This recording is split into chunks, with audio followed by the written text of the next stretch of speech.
Hello friends, आज हम गणित शिक्षण में मापन व मूल्यांकन में अंतर यानी हम मापन जानेंगे, मापन और मूल्यांकन इन दोनों में अंतर जानेंगे।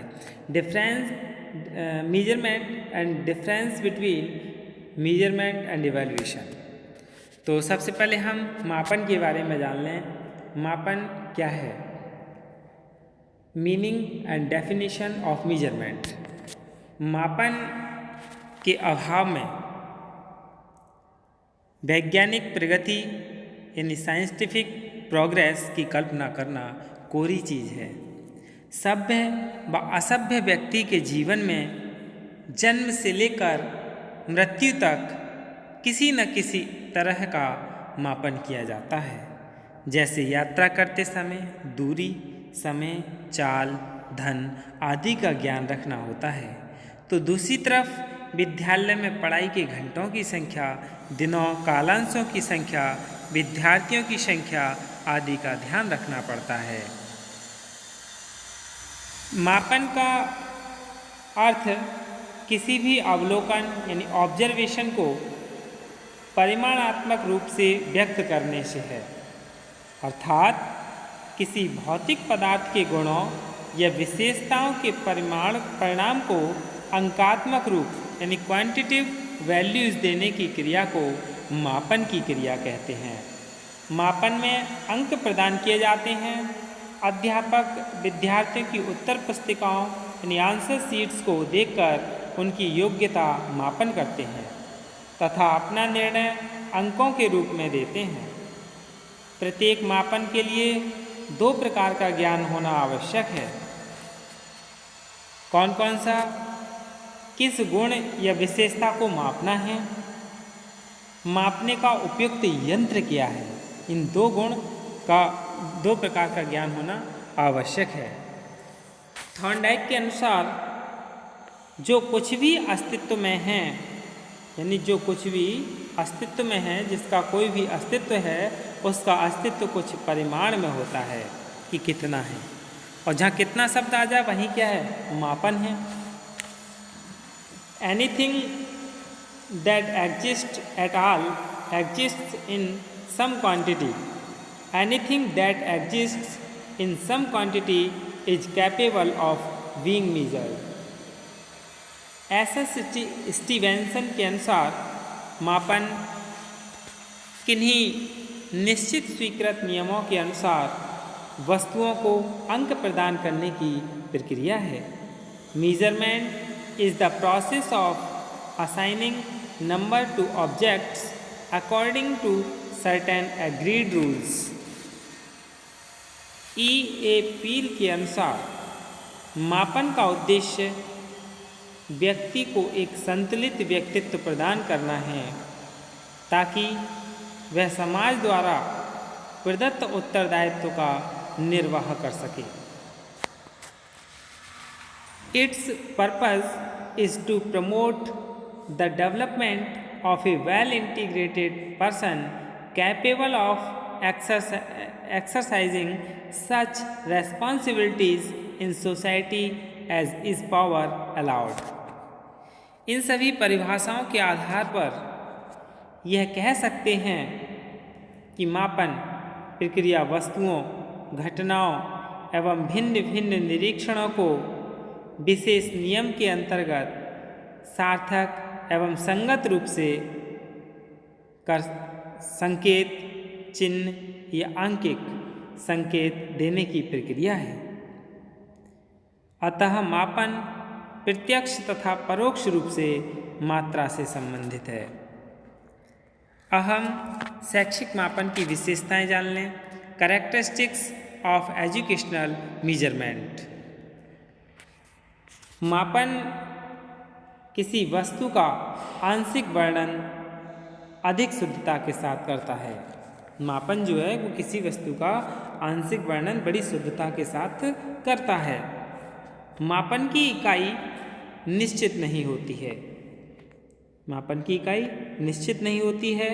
मापन में कोई निरपेक्ष शून्य बिंदु नहीं होते हैं यानी एब्सोल्यूट 0 पॉइंट नहीं होते हैं।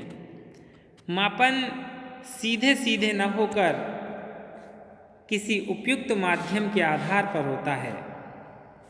मापन व्यक्ति के मूल्यांकन करने में सहायता प्रदान करता है।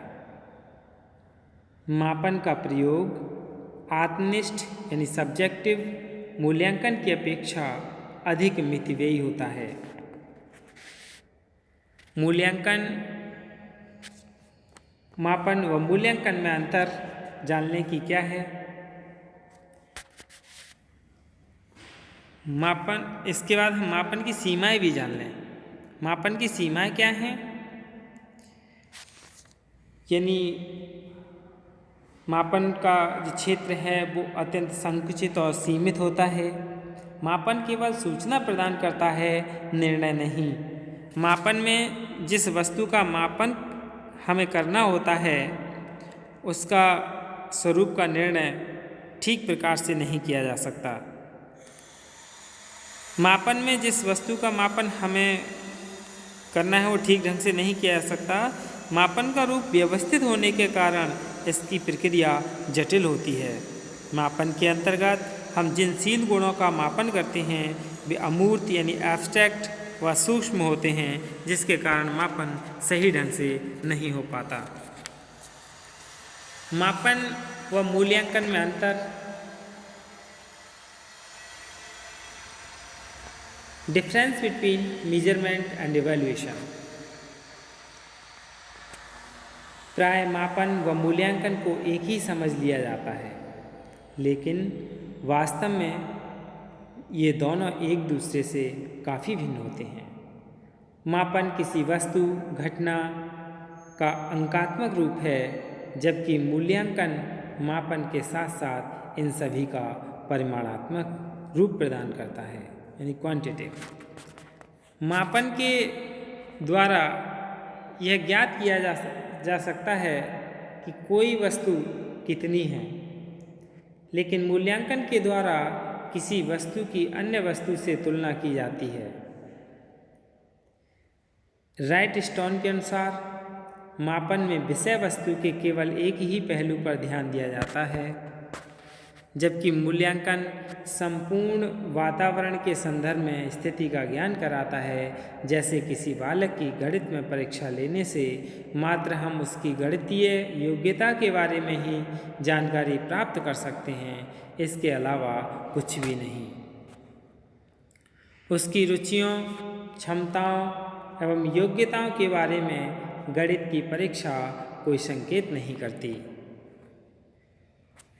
The emphasis in measurement is upon single aspect of subject matter, achievement or specific skills and abilities, but the emphasis in evaluation is upon broad personality changes and major objectives of an educational program.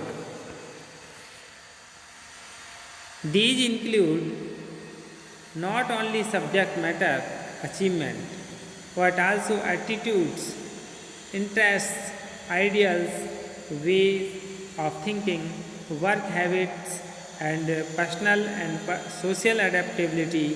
While testing a child in mathematics, we may measure his mathematical ability and nothing else. We may not have any idea about the interests, ability, etc. of the child in maths by administering this single test. इस परिभाषा को संक्षेप में हम कहें कि मापन मात्रात्मक होता है, जबकि मूल्यांकन क्या होता है? गुणात्मक होता है। मापन क्वांटिटिव होता है और इवैल्यूएशन क्वालिटेटिव होता है।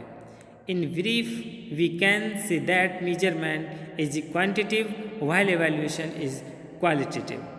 तो मापन और मूल्यांकन में अंतर जान लें कि मापन और मूल्यांकन में क्या अंतर है। मापन एक प्राचीन धारणा है और मूल्यांकन एक नवीन धारणा है। मापन के द्वारा किसी योग्यता या गुण की मात्रा को ज्ञात किया जाता है। मापन संख्यात्मक तथा गुणात्मक दोनों हो जाता है और मूल्यांकन के द्वारा यह निश्चित किया जाता है कि किसी योग्यता या गुण की संख्यात्मक तथा गुणात्मक मात्रा उपयुक्त है या नहीं है। मापन एक साधारण शब्द है और मूल्यांकन एक प्राविधिक शब्द है। मापन का क्षेत्र सीमित व संकुचित होता है, मूल्यांकन का क्षेत्र विस्तृत होता है। मापन के आधार पर भविष्यवाणी सार्थकता के साथ नहीं की जा सकती है।